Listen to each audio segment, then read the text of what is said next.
being nominated for an award of any kind is always humbling. It doesn't happen often. And so to hear that I was nominated, number one, was award enough for me. To then have the nominating teacher, present this award and to introduce me to you and to my school board at a regular school board meeting was just off the charts amazing. I as you could tell, I was very incredulous about what was happening in my world at that time. I was so focused on things that were coming up in the board meeting, and I knew Alicia was coming in with a presentation of sorts, and she is our RTI teacher at the high school, and she always shares awesome things. So I was just looking forward to some easy things to start the night off and get our board members excited about what was going on in our school. So for me to be the feature of her presentation was, again, quite humbling. And as I did some review of what this award is all about and looked at some of the testimonies of previous winners, looking at Maria from last year, yeah, that kind of got me thinking, okay, why am I in this league? I don't think I fit in the same category as Maria Arcodia, but it does mean a lot to me. I'm very appreciative. I remember having to write my philosophy of education when I was a student, learning to be a teacher, and that, you know, the driving thing behind me as a 12th child of 14 in a family in Southern Illinois was that all kids are born essentially good, and it's the environment around them that helps make or break them. And as I was going through my student teaching, I was so fortunate to be a student in a classroom at McKendree College back then in Lebanon, Illinois, under a professor named Dr. Marcia Pop, who in herself was a children's literature story. She was the sweetest lady I could ever imagine working with and for and learning from. And when she came to me and said, Jeff, you know, I know you're a baseball player and you've got all of this athleticism and stuff and big guy things, and you probably want to do your student teaching in the junior high and help coach and that kind of thing. But do me a favor and consider doing your student teaching in kindergarten. And I said, kindergarten, really? She said, you are amazing with children's literature stories. You are so good at reading stories to kids. I watch you do it.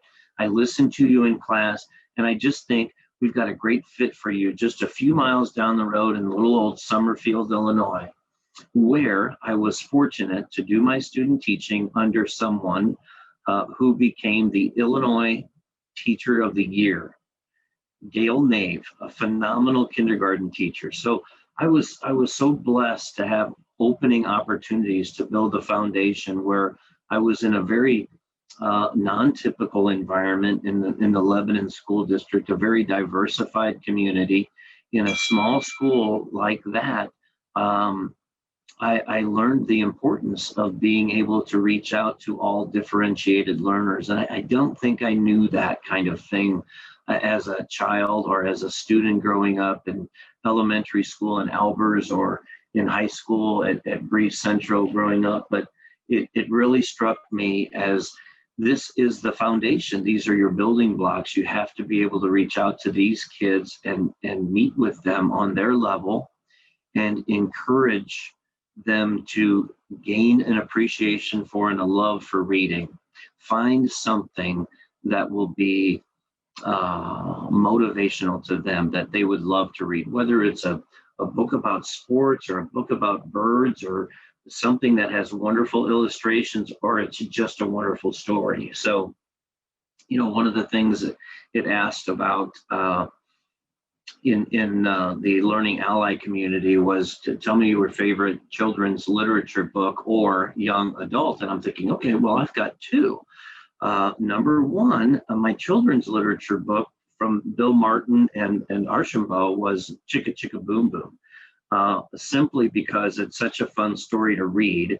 If you're reading it to kindergartners, especially, they light up the room and they get crazy with it.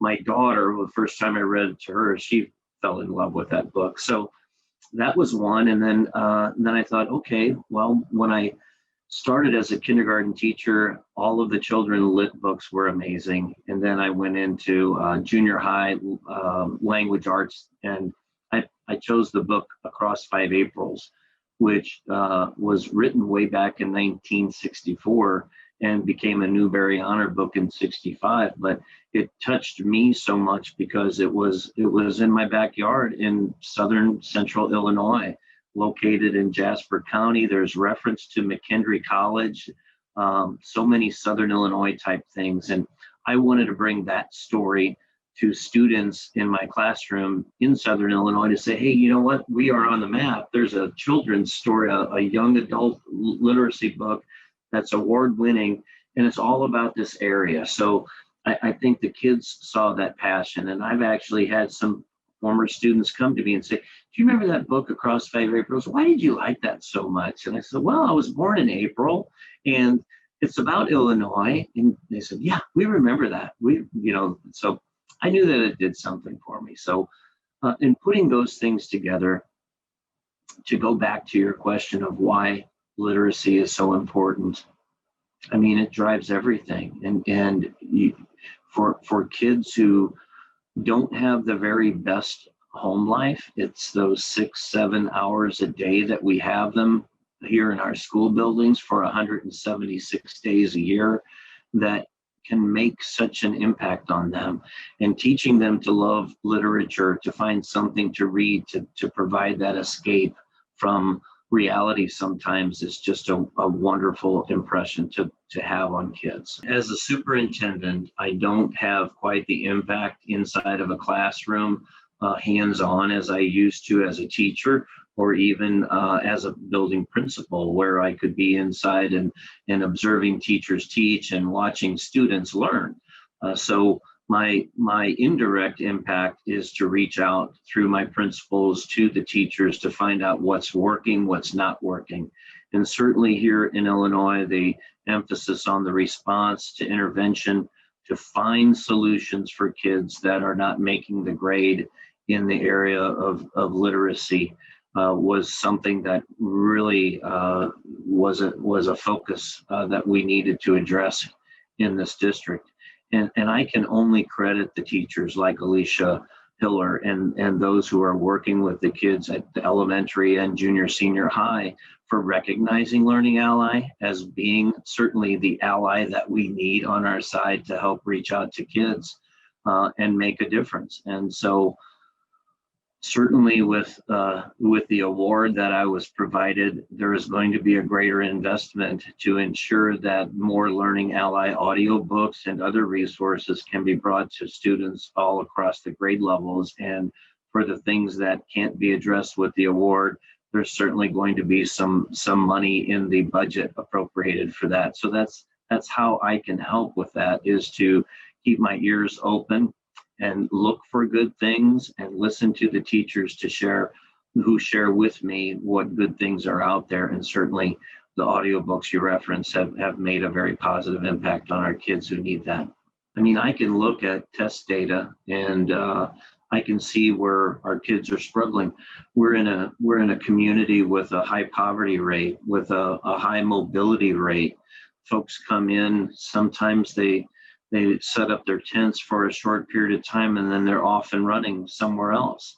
So to provide whatever resources we can to reach those kids and maybe make that impactful thing that their parents say, you know, this is the right place for our kids. We want our kids to stay here and learn in Marissa because we're providing them an educational experience that's better than any we've seen so far. Learning Ally is providing one of those impactful pieces of education that we hadn't had before. And I just can't help but continue to emphasize in my communications with the building principals as well as the teachers that, hey, if you have an idea, if you have something out there that can help reach kids outside of the classroom, if it's an after school activity, a before school activity, if it's an online thing, now that we're investing into technology with Chromebooks and trying to get Wi-Fi to everyone that's out there that maybe can't afford it at home, that we're providing those additional opportunities. So for me, it's communicating. The communication is key, that we receive the input we need for me to take to the Board of Education and say, hey, this is a great thing. And in so doing, invite board members and community members to come in and look into our classrooms and see what kind of impact things like Learning Ally are providing. I'm looking forward to getting some time back from this crazy atmosphere that we've kind of come through in the last year and a half. And when things are a bit more settled down, to engage in the Learning Ally community. The thing that I just read from your testimony of what's been going on in your world, and then also to see what's happening around our country and find out more things that instead of being the receiver of suggestions, that I can start promoting additional things to the teachers. We are making some changes in our district, and I may have shared with you that this is the start of my third year here. Replaced a superintendent who'd been here for 15, 16 years. So there's a lot of newness, maybe changes. I hope for the better in the world of communication, that we have resources that we can help address things that maybe the resources weren't there before. And now we're trying to promote that we have the resources and we want to do things for our work environment, for our teachers and staff, and again, to promote that amazing educational experience for our kids in the learning environment, to whatever it is that we can provide to make that happen. I can't help but tell you, Terry, how much I appreciate this experience. It has, again, been very humbling, but very it has provided a boost of energy to me at a time when I feel very tired, coming in and looking at those things which need to be done each and every day and over the weekends and in the evenings. It's personnel, it's state reports, it's national reports, it's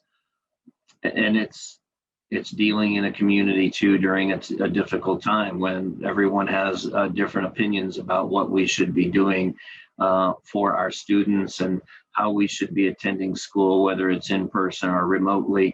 And you have to watch these metrics now. Everything is just so different in education right now. So under duress and challenging times, it's wonderful to see this bright spot of opportunity coming from you and from the folks at Learning Ally, and I really appreciate it.